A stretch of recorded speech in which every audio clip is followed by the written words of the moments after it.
নমস্কার বন্ধুরা, আজকে এই ভিডিওর মাধ্যমে আপনারা জানতে চলেছেন অবশেষে খুলল টাকার তালা। 50% এডিআর মেটানোর সিদ্ধান্ত পশ্চিমবঙ্গ সরকারের। জানুন সম্পূর্ণ বিস্তারিত তথ্য সম্পর্কে। বছরের পর বছর আটকে ছিল পেনশনের বকেয়া, অবশেষে খুলল টাকার তালা। 50% এরিয়ার মেটানোর সিদ্ধান্ত।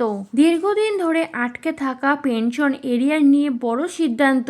2008 থেকে 2015 সালের বকেয়া টাকার 50% প্রথম ধাপে দেওয়ার সিদ্ধান্ত হয়েছে।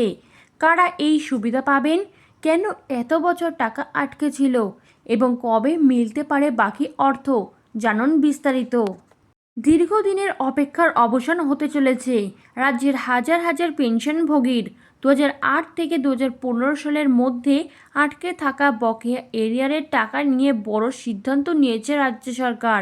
প্রথম ধাপেই বকেয়া অর্থের 50% চলতি মাসের মধ্যেই দেওয়ার পরিকল্পনা নেওয়া হয়েছে। বহু বছরের জট কাটাতে বড় পদক্ষেপ। দীর্ঘদিন ধরে প্রযুক্তিগত জটিলতার কারণে বহু অবসরপ্রাপ্ত সরকারি কর্মচারী তাদের প্রাপ্য এরিয়ারের টাকা পাননি। নতুন সরকারের সঙ্গে সংগ্রামী যৌথ মঞ্চের বৈঠকের পর সেই সমস্যার সমাধানে গুরুত্বপূর্ণ সিদ্ধান্ত নেওয়া হয়েছে।